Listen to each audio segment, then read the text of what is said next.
Hello dear student, आइए आपका स्वागत है गुरुकुल ऑनलाइन क्लासेज में। आज आपके लिए लेकर आया हूँ मैं गोविंद श्रीवास्तव, क्लास 10 के पोइट्री से chapter 2 psalm of life. Psalm of life जो लिखा गया है वो H.W. लॉन्गफेलो के द्वारा लिखा गया है। इन्होंने जो लिखा है वो जीवन के ऊपर लिखा है, H.W. लॉन्गफेलो ने, जिनका फुल फॉर्म नेम की बात करी जाए तो हेनरी वर्ड्सवर्थ लॉन्गफेलो इनका नाम था, जिनका जन्म 27 फरवरी 1807 ईस्वी में पोर्टलैंड में हुआ था। आगे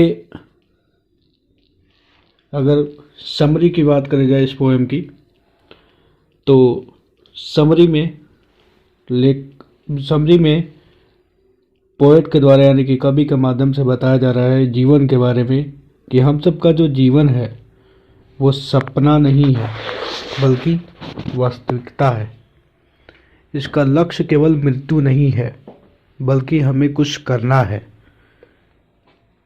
ठीक है, आगे फिर सीधे हम लोग फोकस करते हैं इस पोएम की कुछ लाइंस पे। ठीक है, आगे कवर करते हैं। Life is real, life is Ernest.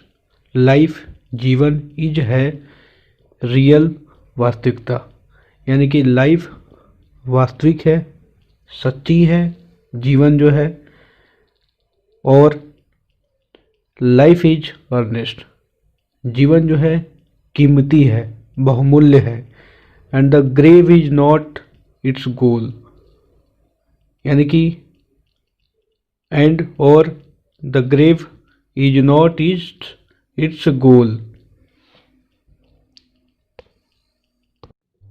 यानी कि केवल गंभीरता ही हमारा लक्ष्य नहीं है। देखेंगे एक एक करके मीनिंग। एंड और द ग्रेव यानी कि गंभीरता, इज नॉट, इज है, नॉट नहीं, इट्स गोल इसका लक्ष्य, यानी हमारे जीवन का गंभीरता ही लक्ष्य नहीं है।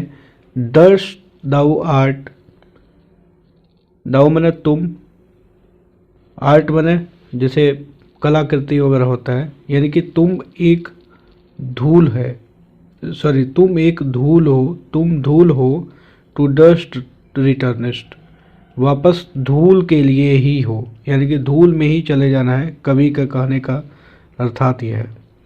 Was not spoken of the soul, यह कहावत है, एक तरह से कहावत है, बल्कि रियल में अगर बात करी जाए तो was not spoken of the soul, यह आत्मा नहीं कहता है, ये आत्मा के लिए नहीं कही गई है ये बात, यानी कि आत्मा नहीं मरती है, आत्मा जिंदा रहती है।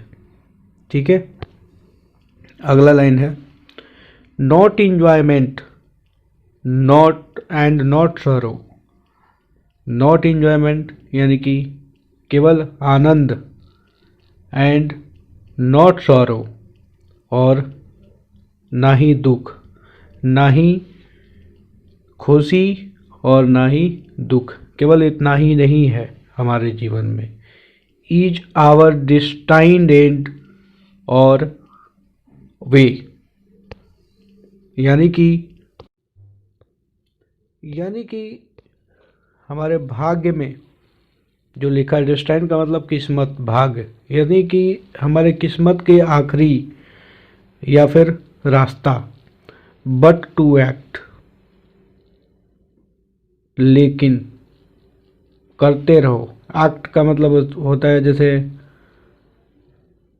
करना से मतलब है यहाँ पे दैट इच टू टुमारो,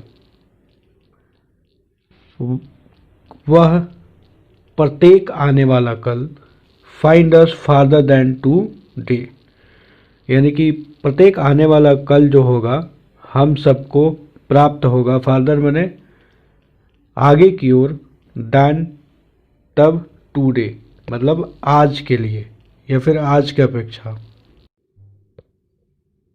आगे है, ध्यान देंगे प्लीज, अगला line, in the world's broad field of battle, यानी कि इन में, द वर्ल्ड्स यानी कि संसार में, ब्रॉड फील्ड, फील्ड का मतलब ऐसे खेत होता है लेकिन यहाँ पे क्षेत्र से मतलब है, चौड़ा क्षेत्र ऑफ बैटल, युद्ध का, यानी कि संसार में युद्ध का चौड़ा क्षेत्र है, in the walk of life, इसका मतलब यानी कि वॉक का मतलब होता है पड़ाव, यानी कि जिंदगी के पड़ाव में, be not like dumb driven cattle, driven cattle का मतलब कि पशुओं के जैसे हाँका जाने वाला, जैसे आप लोगों ने भेड़ देखा होगा, भेड़, एक भेड़ आगे वाला भेड़ जैसे चलता है वैसे बाकी पीछे भी भेड़ वैसे ही चलते जाते हैं। डम्प का मतलब गूंगा, मतलब बी नॉट लाइक डम्प, समझिएगा, एक गूंगे की भांति नहीं होना है, ड्राइवन कैटल पशुओं के जैसे नहीं होना है, पशुओं के झुंड, कैटल माने पशुओं के झुंड, be a hero in the strife, यानी कि जीवन के संघर्ष में हीरो की, एक बहादुर की भांति या फिर वीर की भांति, हीरो मतलब वीर, वीर की भांति होना है।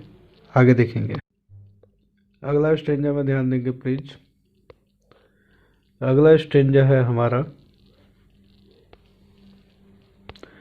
लेटेस्ट, यानी कि चलो, देन फिर या फिर तब,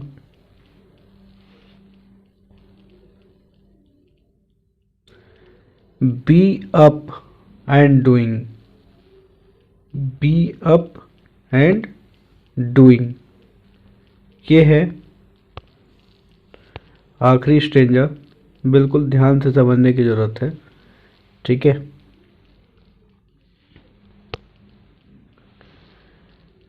यानी कि चलो, फिर बी अप, यानी कि एक तरह से कह सकते हैं तैयार हो जाएं, तैयार का मीनिंग नहीं दिया, इसको सुटेबल बनाने के लिए अपने तरफ से कहा जा रहा है यहाँ पे, एंड डूइंग और करते रहे, with a heart for any fact, यानी कि हृदय के साथ, फॉर के लिए, एनी फैक्ट यानी कि भाग, कोई भी भाग्य के लिए, जो भाग्य होता है ना उसी को यहाँ पे फैक्ट कहा जा रहा है, यानी कि कोई भी फैक्ट के लिए, कोई भी फैक्ट यानी कि विश्वास, सॉरी फॉर दिस, कोई भी किस्मत चाहे भाग्य उसको फैक्ट करते हैं, ठीक है। तो with a heart for any fat, यानी कि हृदय के साथ कोई भी भाग्य के लिए, यानी कि जीवन में बहुत लोग कहते हैं कि भाग्य साथ नहीं दे रहा है, तो उसके चक्कर में नहीं पड़ना है। स्टील अचीविंग, स्टील का मतलब तब तक होता है, लेकिन यहाँ पे निरंतर से मतलब है निरंतर हासिल करते रहें, अचीविंग का मतलब हासिल करते रहें, एंड स्टील परसुइंग, देखिए परसुइंग का मतलब जैसे एक तरह से पीछा करते रहें, शाब्दिक अर्थ इसका यह होगा, ठीक है। लेकिन यहाँ पे स्टील अचीविंग, स्टील परसुइंग यानी कि हासिल करते रहें निरंतर, और निरंतर एक तरह से पीछा करते रहे का मतलब प्रयास करते रहें। लर्न टू लेबर, यानी कि लेबर मतलब श्रम, यानी कि कह सकते हैं कि लर्न टू लेबर यानी कि श्रम के लिए सीखें, लर्न माने सीखना, टू के लिए, लेबर रम एंड टू वेट, और प्रतीक्षा करें, मतलब फल की। तो जहाँ तक मैं आशा करता हूँ कि आपको ये वीडियो पसंद आई होगी। आगे कोई भी क्वेरी हो कमेंट सेक्शन में जाके आप कमेंट कर सकते हो। Best of luck. जय हिंद, जय भारत।